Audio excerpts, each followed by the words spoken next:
Alors maintenant, on va passer à le théorème fondamental de l'analyse. Alors, il dit quoi ce théorème fondamental? Il dit que si f est une fonction de AP dans R continue, alors il existe une fonction A de AP dans R. De chaque x ici, on l'associe à l'intégrale de A à x, f de t, dt. Alors, cette fonction A, elle est dérivable, et sa dérivée, c'est exactement f de x. C'est-à-dire, il dit cette analyse, il dit que cette fonction continue sur un intervalle fermé borné ici, alors il admet une primitive. Cette primitive, c'est une fonction de a jusqu'à x de dt, telle que sa dérivée, c'est exactement f de x. C'est une autre primitive. Est une autre primitive de f, petit f. Alors l'intégrale de a à p de f de x t de x, c'est f de p moins f de a. Et f égale à a plus une constante. Les deux primitives de la relation entre eux. Pourquoi? Parce que f moins a, c'est une constante. On a f' moins a', c'est f moins a'. Si on dérive ça, alors c'est dérivé. Constante prime, c'est 0. Alors c'est 0 parce que f' c'est f de x, a' c'est f de x, alors f' moins a' égale à 0. Alors, si j'ai une fonction de dérivée est nulle, alors cette fonction, elle est constante. Alors, f moins a est une constante, parce que les dérivées nulles. Très bien. Alors, maintenant, on va passer à convergence uniforme. Alors, fais attention avec moi. Alors, ça veut dire quoi? La convergence uniforme. Alors, c'est tout simplement... Si j'ai ici Fn, une suite de fonctions de AP dans R, telle que Fn est une suite de fonctions AP dans R, c'est-à-dire F1, F2, F3, F4, c'est une suite des fonctions, telles que ces termes, ce sont des fonctions, telles que Fn, toutes les Fn sont Riemann intégrables pour toutes les n, et Fn, les fonctions Fn convergent vers une certaine fonction f, mais convergent uniformément. Elles convergent uniformément vers f. Alors, ça veut dire quoi? Ça veut dire que la limite de fn moins f, mais pour la valeur absolue, pour la valeur sup, jusqu'à n tend vers plus l'infini, égale à 0. Alors, c'est exactement aussi quoi? C'est la limite. Ça, c'est le sup de valeur absolue de fn de x moins f de x pour x dans AP. Égale à 0, parce que n tend vers plus l'infini. Alors ici, on a la convergence uniforme, c'est-à-dire la convergence par rapport à, c'est-à-dire la limite de le sup de la différence entre fn de x, f de x, c'est-à-dire l'image de fn, la différence entre l'image entre fn et f en x, leur sup est nul. C'est-à-dire ici, c'est la norme sup. Alors la convergence uniforme, on doit la vérifier. Alors on peut conclure que f est Riemann intégrable.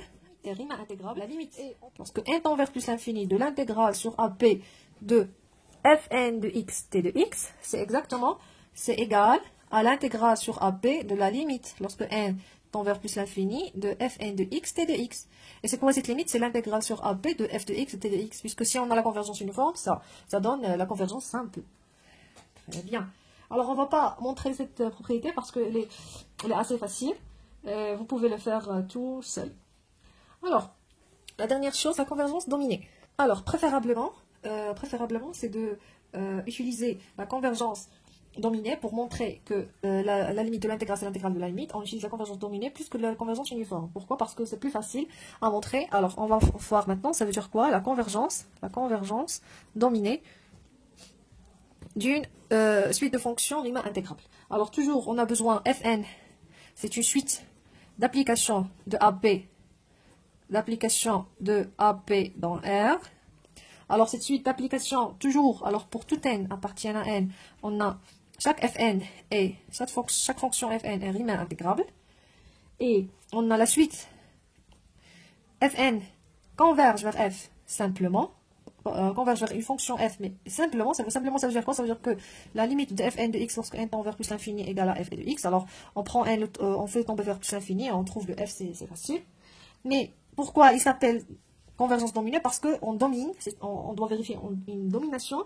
C'est quoi? Une domination est par rapport à n et x, c'est-à-dire les c appartiennent à R, tel que, quel que soit n appartient à n, et quel que soit x appartient à p, on a la valeur absolue de chaque terme de la suite la suite des fonctions fn de x, il est inférieur ou égal à c. C'est-à-dire on doit dominer fn de x pour toutes les n et pour toutes les x. Alors la suite, l'intégrale de f n de x, t de x comme une suite, elle converge. Et elle converge vers l'intégrale de f, c'est-à-dire la limite de l'intégrale de fn de x, t de x lorsque n tend vers plus l'infini. Pardon. C'est exactement l'intégrale sur AP de la limite. Alors c'est l'intégrale de f de x. De Cauchy-Schwarz. Alors l'intégrale de Cauchy-Schwarz, il dit quoi? Si f et g sont deux fonctions de AP dans R, toujours Riemann intégrable, alors on a l'intégrale sur AP de f de x, g de x, t de x, en valeur absolue, c'est inférieur ou égal à l'intégrale de f de carré à la puissance 1 demi, fois l'intégrale de g au carré à la puissance 1 demi. Et pour vérifier ça, il suffit de remarquer que l'intégrale de f plus delta g à la puissance 2 sur AP, alors toujours ça, on a de a jusqu'à p, t de x, elle est positive, et on développe ça pour trouver une fonction de la forme delta au carré, l'intégrale de g au carré, plus 2 lambda l'intégrale de fg, plus l'intégrale de f carré. Alors elle est positive, parce que f est positive. Alors, puisqu'elle est positive, alors sans signe, c'est ici, l'inégalité de Cauchy-Schwarz, c'est de majorer la valeur absolue de produit, mais l'inégalité de Minkowski, c'est de la somme. Alors il dit que l'intégrale, si f et g ce sont deux fonctions Riemann intégrables sur AP, alors l'intégrale de a à b de f plus g en valeur absolue, c'est inférieur à l'intégrale de f carré à la puissance 1 demi, plus l'intégrale de g au carré à la puissance 1 demi. Alors ici l'intégrale de f plus g, le tout au carré à la puissance 1 demi. C'est inférieur à l'intégrale de f carré 1 demi, plus l'intégrale de g carré 1 demi. Alors ici pour la... Je vous laisse le faire tout seul. Merci pour votre attention. Alors, la vidéo prochaine sera pour les exercices sur les intégrales de Riemann.